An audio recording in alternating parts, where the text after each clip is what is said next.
Welcome, welcome, welcome everybody. I finished the level 87 series of quests a few hours ago, and I wanted to get a video out talking about my thoughts following it because it is so good. I want to preface this by saying I haven't finished Endwalker yet, but I just really wanted to get my thoughts out. So let's get started. The section I'm going to talk about begins when Meteor gets a transmission from the shared consciousness, which causes her to freak out and run away. Meteor is reluctant to share the information she has learned because she fears it will upset Hermes. After cornering Meteor and forcing her to talk, she explains to her sisters that Hermes sent to explore the cosmos to find life. To answer the question, what do others live for, have all reported that all the life they found was already dead or went extinct. This is an example of the Fermi paradox, or great filters. The Fermi paradox essentially states that given the high estimates of us being able to find other life in the universe, why have we not found any? Furthermore, great filters are the idea that at some point in a group's history, they will face some great challenge that is essentially impossible to overcome, and thus results in the mass extinction of that group.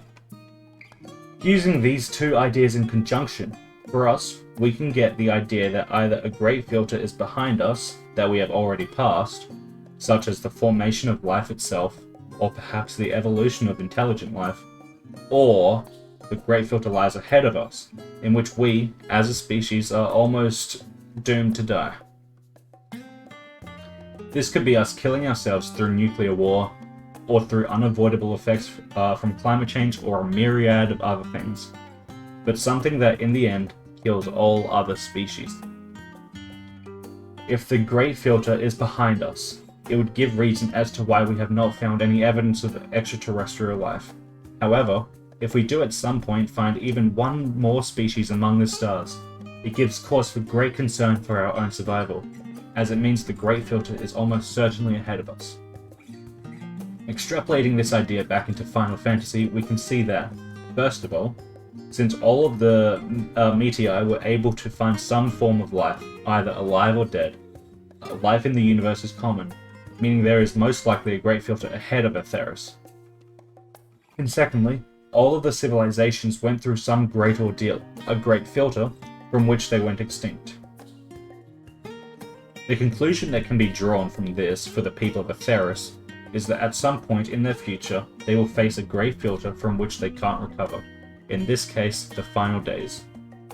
Continuing with the story, Emet-Selch decides that because the question, what do others live for, is flawed, as there was no guarantee that the Meteor would find life, or that the life would want to live, the best course of action is to have Meteor recall her sisters before they can come up with an unknowable conclusion from their investigation. This action will most likely result in the unmaking of Meteor's sisters and possibly herself. Hermes decides that no matter the answer, he will honor his promise to Meteor and accept the results. He takes Meteor away to Catesis to allow the investigation to run its course. Emet-Selch, Hythlodaeus, Venar, and us fight Hermes at Catesis so he can bring Meteor back to Amarot to retrieve her sisters. Hermes expresses his sorrow to Meteor that he could not listen to her report in full, to reflect and convey the meaning to others. He asks Meteor to answer one question for him before his fate is decided. Was there happiness on those distant stars? Was there a reason for living? Meteor, reflecting on the report, expresses that one race tried to create a world with no animosity, by renouncing relationships so there would be no strife between others to cause grief. This caused the collapse of society as nobody could build relationships. One race renounced war to build a better place for their peoples. They were conquered. They destroyed their enemy in the end, but could not retain their former glory. One race went in search of infinity, discovering that neither time nor death could be cheated. Disillusioned, they gave up on the future and themselves.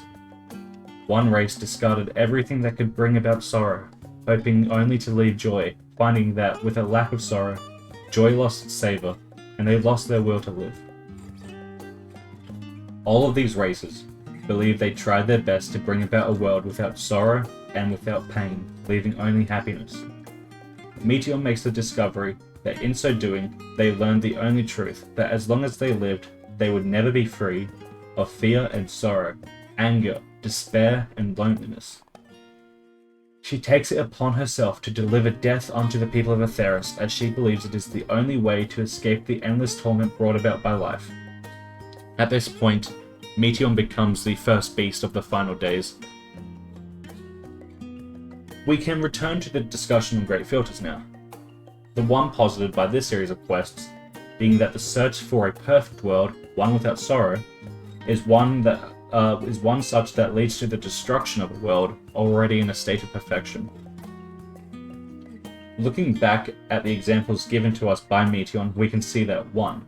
In the world that renounced relationships, removing interpersonal conflict and leaving only personal happiness, we can see that the pursuit of this resulted in their society collapsing, and thus the despair grew wide and they died. In the world where they renounced war, only to focus on themselves and to build a perfect nation, they left themselves open to being conquered, only forced to fight back and lose themselves in the process. In the world where they discovered that everything is finite and death could not be cheated, this led them into a despair that ultimately consumed them, instead of finding the joys of living in the moment and finding fulfillment in the possibilities of now. In the world where they discarded all that could bring sorrow, they found that the joys that they had were meaningless without something to make them worthwhile. Meteor, seeing this, takes away that suffering is inevitable, and the only way to relieve people of this hurt and this pain is death. This is the incorrect or the wrong conclusion. When the final days arrive on Ffxiv, the people of Amarot strive to return to the world that they believed was perfection, one free of suffering and of sorrow. We know this not to be true, as we see Hermes silently suffering through the Elpis flowers darkening colour. We know the creations have only fear as they realize they are going to be unmade. The ancients of Ffxiv decide to summon Zodiac to return the world to what it was before the suffering by sacrificing lives. This can be juxtaposed to Meteor's similar conclusions, that to bring about a world without suffering, people must die or be sacrificed. Venar understands that this is a fruitless effort and comes across the correct conclusion to draw from all of this. Sacrificing people to remove suffering will only bring about more suffering. The people of Ffxiv would always have to deal with sorrow at some point, like all others. The pursuit of the world they see as perfect will bring upon the extinction of their species. The only way to live in a perfect world is to live in a world with pain and despair. Without these, the joy that people feel is worthless. To prevent this, Venar sunders Ffxiv, creating worlds that aren't perfect in such that their peoples are hurting from diseases and plagues, death and despair. But it is perfect in that people are living, and people are still able to feel happiness and find joy throughout the hardships. People are able to walk free. People are able to forge ahead. This entire series of quests is such a masterpiece of writing, it's insane. From the premise of the location, to the substitutional relationships formed and expanded on, the eventual conclusion that time has not been rewritten, and then this, the idea that those who strive to become the idea of perfection end up becoming their own self-destruction. I love it. I love all of it. I haven't even finished Endwalker yet. I just had to get my thoughts out. I have some ideas of where the story's going, and I can't wait to see how it goes. With that, I'm going to end this video. I hope you enjoyed. I'm going to get right back into Endwalker, and I'll see you all in the next one. Bye bye.